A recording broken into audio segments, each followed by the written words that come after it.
काही झालं तरी शिंदे सेनेसोबत जायचं नाही असे आदेश उद्धव ठाकरेंनी दिले। पण पुण्याचं चाकण त्याला आता अपवाद ठरलंय आणि ते वेगळ्या कारणांसाठी। शिंदेंच्या शिवसेनेनं दिवंगत आमदार सुरेश गोरे यांच्या पत्नी मनीषा गोरेंना तिकीट दिलंय। आपल्या माजी सहकार्याविषयी आदर म्हणून मग ठाकरे सेनेनं उमेदवार उभा न करता त्यांना पाठिंबा देऊ केलाय। एवढ्यावरच न थांबता ठाकरेंच्या शिवसेनेचे खेडचे आमदार बाबाजी काळे हे मनीषाताईंसोबत अर्ज दाखल करायलाही गेले। काळेंनी आधी उद्धव ठाकरे किंवा पक्षाचे संपर्क प्रमुख सचिन अहिर यांच्याशी चर्चा केली होती की नाही हे माहित नाही आणि त्यांच्यावरती पक्ष काही कारवाई करणार का हे सुद्धा समजलेलं नाहीये। मात्र पाठिंब्याचं कारण बघता अशी काही कारवाई होण्याची शक्यता कमी आहे। पण असं असलं तरी ही युती फक्त चाकणपुरती आहे असं बाबाजी काळेंनी एबीपी माझाशी बोलताना स्पष्ट केलंय। मनीषा गोरेंना पाठिंबा कोणत्या कारणाने दिला हे त्यांनीही सांगितलं आणि शिंदे सेनेच्या जिल्हा प्रमुखांनीही। त्यामुळे आता दोन्ही शिवसेना विरुद्ध राष्ट्रवादी असा संघर्ष तिथे रंगणार आहे आणि त्यामुळेच अजितदादांच्या स्थानिक नेत्यांनी दोन्ही शिवसेनांना टार्गेट करायला सुरुवात केली।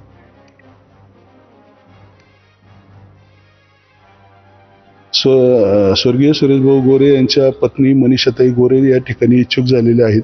भाऊंची कृपा आणि त्यांनी केलेलं विधानसभेमध्ये गोरे परिवारांना आणि सर्व त्यांच्या सहकार्यांनी केलेलं सहकार्य विचारात घेऊन त्या ठिकाणी नगराध्यक्षपदाला उद्धव बाळासाहेब ठाकरे पक्षाचा उमेदवार उभं करायचं नाही हे निश्चित झालं। खेडचे आमदार मान्य सुरेशभाऊ गोरे यांचं निधन झालं। यांच्या निधनानं सगळे पक्ष एकत्र येऊन ज्यावेळेस सुरेशभाऊ गोरे यांच्या कुटुंबाला संधी मिळेल त्यावेळेस सगळ्यांनी ठरवलं होतं का आपल्याला सुरेशभाऊ गोरे यांच्या कुटुंबामध्ये जो उमेदवार देतील त्याला आपण कुठेतरी भावनिक होऊन सगळ्यांनी बिनविरोध देण्याचं काम करायचं।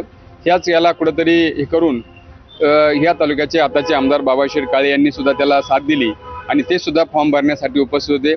आज जर संपूर्ण राज्यामध्ये तुम्ही जर बघितलं तर शिंदे सेनेचे जे काही लोक आहेत त्यांची मुलं ठाकरे सेनेचे जे लोक आहेत त्याची मुलं शिंदे सेनेमध्ये आहे।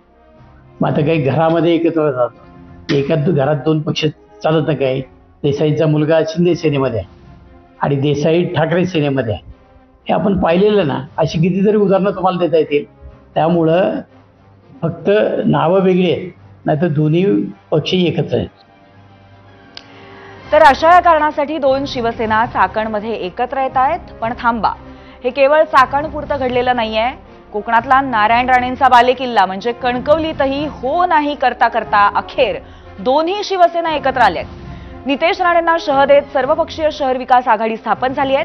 त्यात इतर पक्षांसोबत ठाकरे सेनाही गेलेली आहे। भाजपच्या समीर नलावडेंना आघाडीकडनं संदेश पारकरांनी आव्हान दिलंय।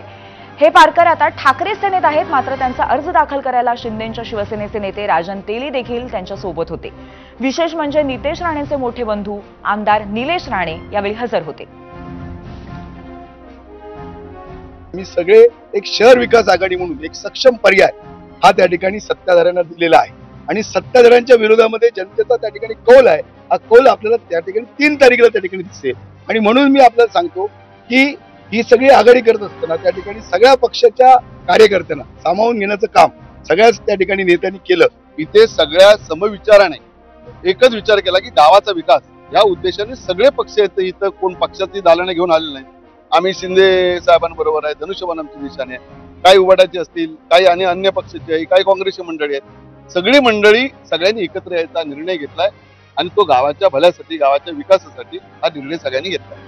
मी खासदार राणे साहेबांना मनापासून धन्यवाद देईन की एकमेव प्रामाणिक प्रयत्न हे त्यांनी कालपर्यंत केले। काही लोकांच्या हेकेकरूपणामुळे ही युती होऊ शकलेली नाही आणि त्याच्यामुळे आजचा जो निर्णय आहे हा निर्णय आम्हाला सगळ्या मंडळींना नाविलाजाने आम्हाला निर्णय घ्यावा लागेल। म्हणजे थोडक्यात कणकवलीतल्या या सेटिंगला अखेर उद्धव ठाकरे राजी झाल्याचं दिसतंय असं म्हणायचं का? कारण राणेंची दहशत मोडून काढण्यासाठी ते गरजेचं होतं असं ठाकरे सेनेचे नेते अंबादास दानवेंनी म्हटलंय। ऐकूया। काही ठिकाणी स्थानिक स्तरावर काही आघाड्या होत असतील, कारण स्थानिक राजकारण प्रत्येक ठिकाणचं वेगवेगळं आहे। राणेंच्या ज्या पद्धतीनं दहशत, दादागिरी, पैशाची मस्ती, सगळे लोक त्यांच्या या विचाराला, या शक्तीला, या विध्वंसक वृत्तीला विरोध करण्यासाठी एकत्र येऊ शकतात।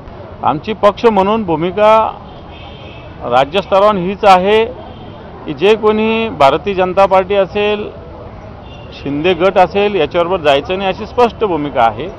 परंतु स्थानिक स्तरावर काही ठिकाणी आघाड्या करून अशा काही गोष्टी होत आहेत. त्याला काही पक्ष म्हणून आपल्याला म्हणता येणार नाही, परंतु अशा आघाड्या होतात हे कबूल केलं पाहिजे. तिकडे सोलापूर